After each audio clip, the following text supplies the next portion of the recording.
তিতির, গিদি, কুড়িদ, পাঁঝাড়, মারা, চিত্রি, পাউরা, পোতাম, মিরু, ককর, গুন্ডরি, বাবলা কুটুম, কুইলি, সিম,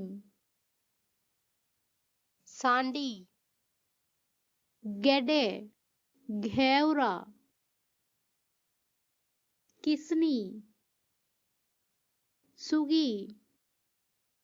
हिसी, ढिपचू, तिरहान, टिपटिपी, तुक,